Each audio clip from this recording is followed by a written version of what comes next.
Hi friends, அஸ்ஸலாமு அலைக்கும். Welcome to my channel.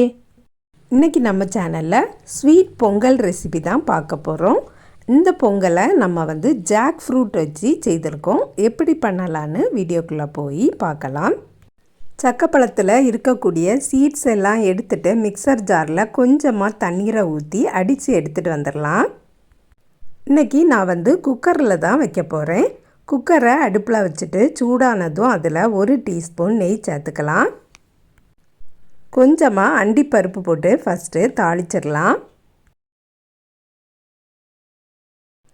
Colour change ஆனதும் கிஸ்மிஸ் பழத்தையும் போட்டு வறுத்துடலாம். ரெண்டும் நல்லா வறுத்ததுக்கு அப்புறமா வெளியில் எடுத்துடலாம். அதே நெய்யிலையே சக்கப்பழத்தை அரைச்சி வச்சுருந்ததையும் சேர்த்துடலாம். கொஞ்ச நேரம் நல்லா மிக்ஸ் பண்ணி கொடுக்கலாம். ஸ்வீட்டுக்கு நான் வெல்லம் தான் எடுத்திருக்கேன். இதை பொடிச்சிட்டு மெல்ட் பண்ணி எடுத்துக்கலாம்.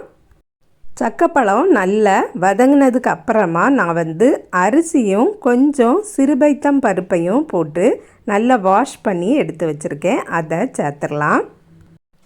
1 கப்பு அரிசியும் 2 டேபிள் ஸ்பூன் பாசி பருப்பும் எடுத்திருக்கேன். அதுக்காக வேண்டி தண்ணீரோட அளவு பார்த்திங்கன்னா 3.5 கப்பு தண்ணீர் சேர்த்துருக்கேன். அந்த சக்கப்பழம் எல்லாமே சேர்த்து நல்லா மிக்ஸ் பண்ணிடலாம். ஃப்ளேவருக்காக வேண்டி நான் ஏலக்காய் தூளும் கொஞ்சமாக சுக்குத்தூளும் சேர்த்துருக்கேன். நல்லா மிக்ஸ் பண்ணிவிட்டு குக்கரை மூடிடலாம். ஒரு 4-5 விசில் போல் போட்டு எடுத்துக்கிடணும். அப்போ தான் நல்லா குக் ஆகிருக்கும். இப்போ பார்த்திங்கன்னா நல்லா குக் ஆகிருக்கு. இதை மசிக்க வேண்டிய தேவை கூட இல்லை. ஆனாலும் நம்ம நல்லா மிக்ஸ் பண்ணி கொடுத்துக்கிடலாம். தண்ணீரும் பார்த்திங்கன்னா கரெக்டாட்டு இருந்திருக்கு. எக்ஸ்ட்ரா தண்ணீரே இல்லை. இனி நம்ம வெள்ளைப்பாகும் இதில் சேர்க்க தான் செய்வோம். வெல்லத்தை நல்லா ஃபில்டர் பண்ணி சேர்த்துக்கிடலாம். நான் எடுத்திருந்த வெல்லம் பார்த்திங்கன்னா நல்ல ஒயிட் கலராக தான் இருந்தது. அதனால தான் இந்த பொங்கலில் சேர்த்ததுக்கப்புறமா இது ஒயிட்டாகவே இருக்குது. நல்ல டார்க் வெல்லமாக இருந்தால் டார்க் கலரில் வந்திருக்கும். வெல்லத்தை நல்லா எல்லா இடமும் படும்படியாட்டு நல்லா மிக்ஸ் பண்ணி கொடுத்துக்கிடலாம். இந்த பொங்கலில் பலாப்பழம் சேர்த்துருக்கிறதுனால நல்ல ஒரு ஃப்ளேவராக இருக்கும். ரொம்பவும் டேஸ்டியாக இருக்கும். ஒரு பிஞ்ச் உப்பும் சேர்த்துக்கிடலாம். வறுத்து வச்சுருந்த கேஷ்யூவும் கிஸ்மிஸ் பழத்தையும் சேர்த்துடலாம்.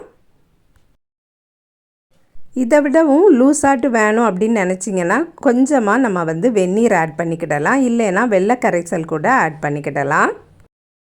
ஃபைனலாக 1 டீஸ்பூன் நெய்யும் சேர்த்துடலாம்.